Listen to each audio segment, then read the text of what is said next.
నమస్తే అండి, welcome to our channel. మనతో సినీ క్రిటిక్ దాసరి విజ్ఞాన్ గారు ఉన్నారు. నమస్తే సార్. నమస్తే సార్, ఇప్పుడు ప్రపంచం అంతా ఒక్కటే ఇష్యూ మీద మాట్లాడుతుంది, సైఫ్ అలీ ఖాన్ గారి గురించి. ఆయన మీద దాడి జరిగిందంట తెల్లవారుజామున. అంటే ఒక దొంగ దాడి చేశారు అని చెప్తున్నారు.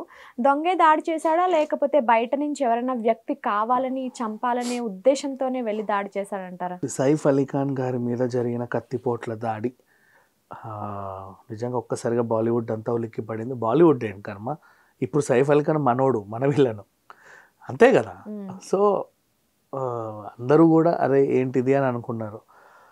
వాట్ ఎవర్, ఇప్పుడు జరిగింది ఇన్సిడెంట్ ఎన్ని రకాలుగా జరగవచ్చు. నిన్న కరీనా గారు పెట్టినటువంటి ఆ పోస్ట్ను ఆధారంగా మనం మాట్లాడుకుంటే, ఇది మా ప్రైవసీకి భంగం కలిగించొద్దు, దయచేసి స్పెక్యులేట్ చేయకండి పిచ్చి పిచ్చిగా అని ఆవిడ చెప్పింది.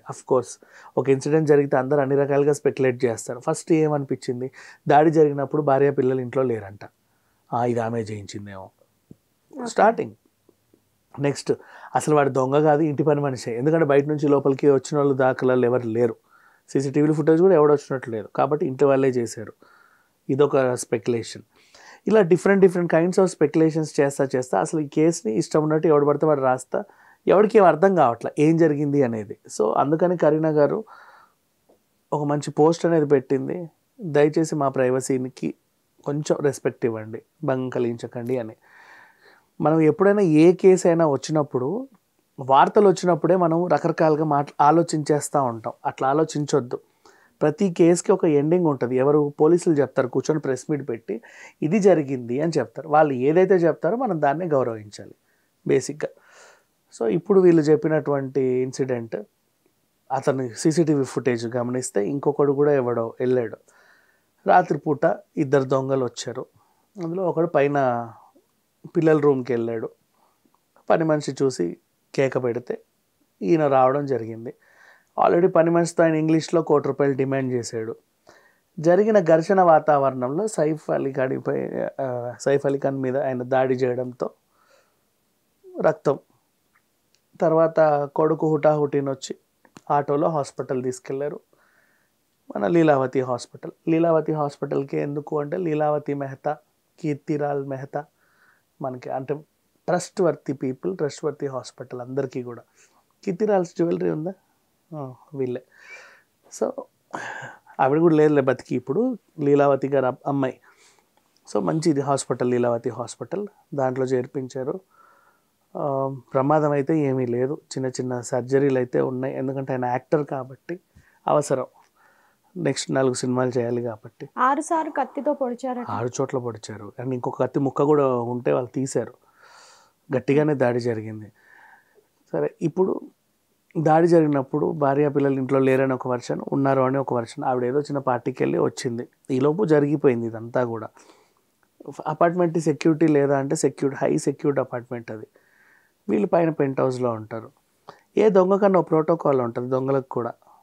చీకట్లోనే వెళ్ళాలి, ఎవరు చూడనప్పుడు వెళ్ళాలి, మస్కా కొట్టి లోపల దూరాలి, ఎక్కడ మూలకి దాక్కోవాలి, టైం దొరికినప్పుడు వెళ్ళి. అంటే వాళ్ళ వైఫ్ లేరని చెప్పి ప్లాన్ చేసుకుని వెళ్ళారంటారా? అట్లా ఏం లేదు మా, ఇప్పుడు వీళ్ళది పబ్లిక్ డొమైన్లో ఉంటుంది వీళ్ళ లైఫ్ అంతా. వీళ్ళు ఎప్పుడు బయటికి వెళ్తున్నారు, ఎప్పుడు లోపలికి వస్తారు అందరికీ తెలుసు. పిల్లల్ని ఎప్పుడు బయటికి తీసుకెళ్తారు, ఎప్పుడు తీసుకొస్తారు అందరికీ తెలుసు. ఇలాంటి టైంలో వీళ్ళు కొంచెం దాన్ని అడ్వాంటేజ్గా తీసుకొని ఉండొచ్చు. రాత్రి 2 గంటలకు ఎవడొచ్చిన దాఖలాలు లేవు అంటే అంతకుముందు వచ్చి కూడా దాక్కోవచ్చు కదా. ఆ కోణంలో పోలీసులు వెరిఫికేషన్ చేశారు. వీడు ఎవడో ముందే వచ్చి దాక్కున్నట్ట, వాడికి ఏదో కావాలి, దోచుకోవాలనుకున్నాడు. టైంకి పని మనిషి కనబడి కేక పెట్టేసరికి అర్జెంట్ ₹1,00,00,000 కావాలి, ఇస్తావా చేస్తావా బెదిరించాడు. ఓ చిన్న హారమో గీరమో దొరికితే పట్టుకెళ్ళాలనుకున్నాడు. దొరికిపోయాడు కాబట్టి తప్పించుకోవడానికి ఎదురుదాడి చేశాడు. ఇది ఓవరాల్గా జరిగింది పోలీసుల కథనం ప్రకారం. ఇప్పుడు దీన్ని రాజకీయ రంగులు అద్దుకుంది. ఎలా, ఆ సీసీటీవీ ఫుటేజ్లో వాడి మెడలో ఆరెంజ్ స్కార్ఫ్ ఉంది, చచ్చాడు కథం. ఇప్పుడు ఏంటి, అప్పుడెప్పుడో వెంటనే ఫ్లాష్ బ్యాక్కి వెళ్ళడం.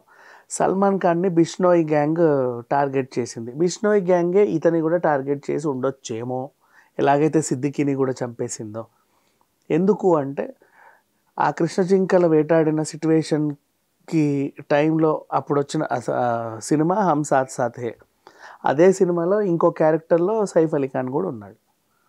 కాబట్టి వాళ్ళు అంటే ఇప్పుడు సల్మాన్ ఖాన్ ఒకటే కృష్ణ జింకను వేటాడితే ఆయన ఒక్కడు ఇట్లా పట్టుకొని తిండుగా, తలవ ముక్కిస్తాడుగా, ఆ ముక్క సైఫ్ అలీ ఖాన్ కూడా తినొచ్చుగా, అంటే ఇతను కూడా నేరం చేసినట్టేగా. అందుకే వాళ్ళ లిస్ట్లో సైఫ్ అలీ ఖాన్ పేరు కూడా ఉంది అట అని ఒకరి వార్త. నెక్స్ట్, వరుస బాలీవుడ్ జనాలపైన ఈ దాడులను ఖండిస్తా ఇంకొంతమంది, దొంగతనానికి వచ్చినాడనే కొంతమంది, లేదు కావాలనే ఇంట్లో వాళ్ళే ఏదో చేశారని ఇంకొంతమంది, ఇలా ఒక్కొక్కరు ఒక్కో రకమైన కథనాలు రాస్తున్నారు. ఏ విషయం ఏదైనా సరే పోలీసులు వెంటనే తెలిపేస్తారు, పెద్ద విషయం కాదు. 10 బృందాలుగా విడిపోయి అండ్ నాయక్ని దింపారు. ఆయన ఎవరు అంటే మన టెంపర్ సినిమా ఆయన బేస్ చేసుకునే వచ్చింది. ఎన్కౌంటర్ స్పెషలిస్ట్ అనమాట. ఓ 85 మంది వరకు పటపట కాల్చారు. గ్యాంగ్స్టర్లకు ఆయన అంటే అనుకో, ఆయన దింపారు లైమ్లైట్లోకి, ఛేదించండి అని.